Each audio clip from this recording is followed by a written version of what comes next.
Hello and welcome to the new video. If you have any questions, leave a comment below. Don't forget to like and subscribe.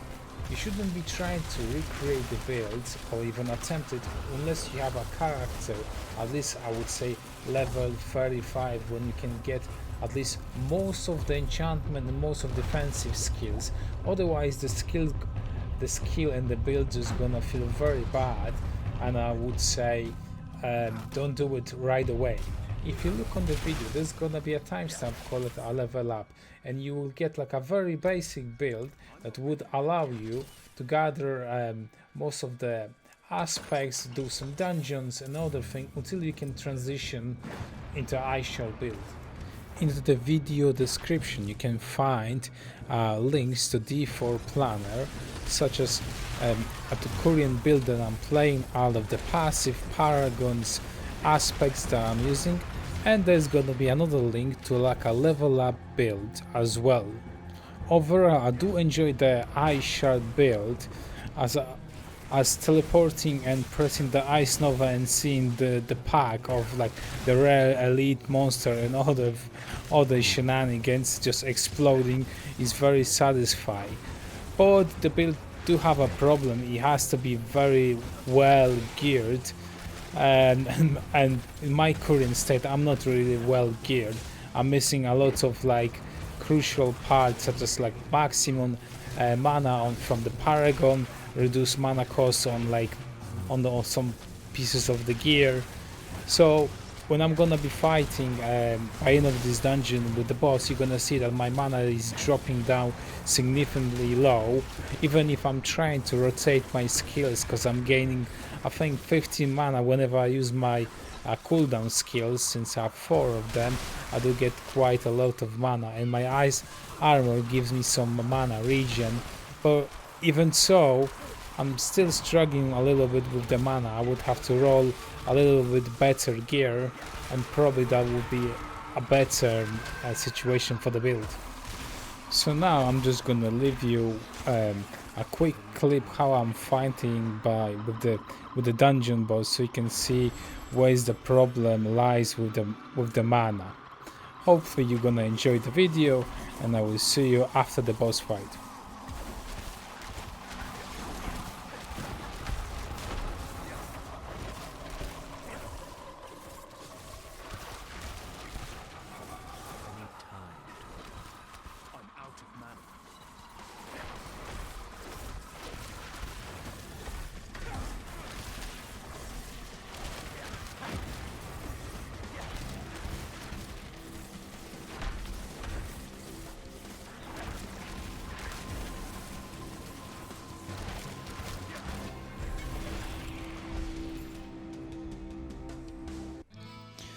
There's 3 possibilities with the enchantment. The solid choice is a fireball, because how does it work is when you kill an enemy, there's gonna be a fireball exploding from that position of the monster where it dies, creating like a small explosion AoE. So that's gonna give you a very good goal clear when you're like cruising around doing some kind of quest and other stuff. But when you're gonna be fighting the boss, the last boss, or maybe doing some kind of world boss, then the enchantment for fireball becomes very useless. So you would want to swap it with the flame shield, as this enchantment will just prevent you from dying every 2 minutes. Our second enchantment is Ice Shards.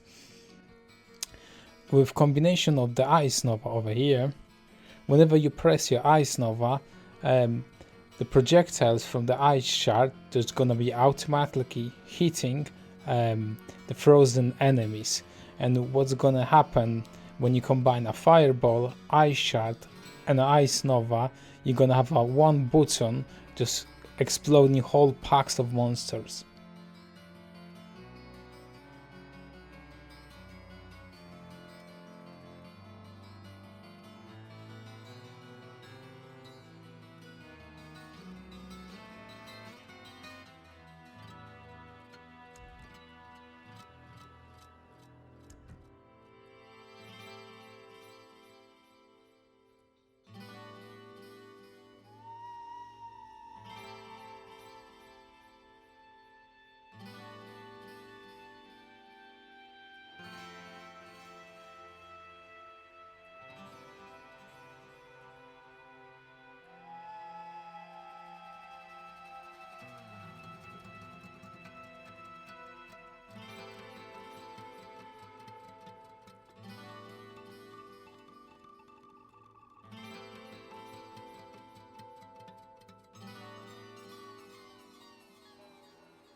So my gear is not that great. I'm just quickly hover over it just for you to see what kind of gear I'm using. But the main stats that you're looking for are something like crit chance, crit damage, vulnerable damage.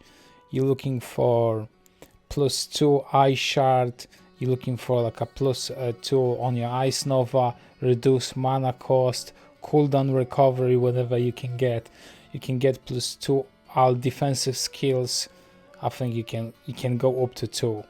So generally that's what kind of stats you're doing and how you approaching your crafting of your gear. How would you go around creating items? So what I did firstly, just to have like a very basic gear, I started to looking on the rare items and I was looking for 2 good modifiers and one that I could actually reroll into the something good. So in my case, for my boots, I found myself +1 flame shield and reduce mana cost, and I just crafted myself +2 Ice Nova. And then I imprinted myself a legendary aspect, and that's like for now that's a good enough item until I can find a better pair of boots, and then I can start crafting it something a little bit better.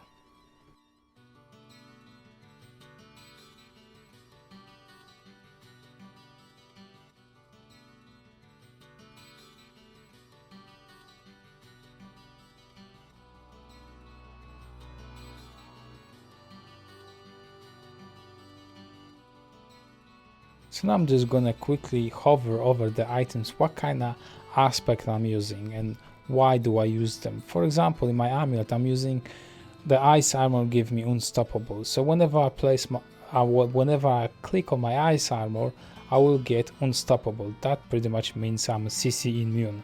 In the late game there's a lot of elites that are just gonna be spamming different CC such as fear, slows, freezes and other annoying stuff, so having that in your amulet is absolutely great. Moving on, our eye shard is like a mandatory because you need the piercers. Without the piercers, the eye shards skill feels very bad and I wouldn't be playing without this enchantment or legendary power aspect, right? So the next one is whenever you use a cooldown skill, you restore mana. This greatly helps you out sustaining the mana. Since I'm using 4 cooldowns abilities between 1 to 4, it gives me a plenty of mana. Then on my focus, I'm using, we deal extra damage when I have a barrier. Since we have all the time the barrier whenever you press your cooldown skill, so that just gives me a little bit more extra damage. Moving on to my weapon, I deal extra damage to vulnerable enemies while you have a barrier. As long as you're gonna be spamming your Ice Shard, this will always make the enemy vulnerable, and as long as you're gonna be pressing one of the defensive skill, this will give you a barrier. So this condition can be very easily sustained, so you shouldn't be worrying too much about it. So the boot aspect, it's nice to have, but it's not mandatory. This just gives me a little bit more movement speed, just helps out while I'm doing some kind of dungeons. So for my pants, I'm gaining a little bit extra armor whenever I'm attacking a monster. Since Ice Shard is such a spammy skill, you're getting a lot of extra armor. This just helps me out while I'm, with the survivability. Moving on to the gloves, this pretty much just gives me a little bit more extra damage to frozen enemies. Since you're gonna be pressing the Ice Nova, they're gonna be frozen, so they're gonna get a little bit more extra damage. Just please remember that the big bosses or the world bosses cannot be frozen, and you're just gonna be losing a little bit extra damage. Then moving on to our chest. So this doesn't look much, but it really helps out in this build. So you're gonna be getting yourself a little bit more healing for every enemy that's close range to you. Since you're gonna have a lot of barriers, you're gonna be regaining quite a lot while you're gonna be doing quests and dungeons. And occasionally I even forgot to press my potion because my HP is all the time at full.